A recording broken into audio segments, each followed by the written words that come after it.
После годината исполнета со многу новитети, Мерцедес ке заплови во помирни води и освен електричната верзија на Г-класата, се друго што ќе биде лансирано веќе е видено. Сепак ќе има за секого по нешто.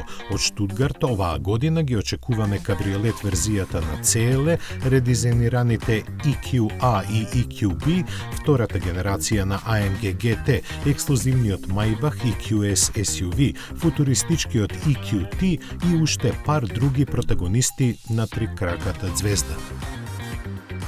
Исфрлајќи ги дизелите од комплетната понуда, Volvo го стави акцентот на електричните модели и од марката годинава ги очекуваме компактниот кросовер EX30, големиот EX90 и првиот моноволуменец EM90 по потекло од Кина.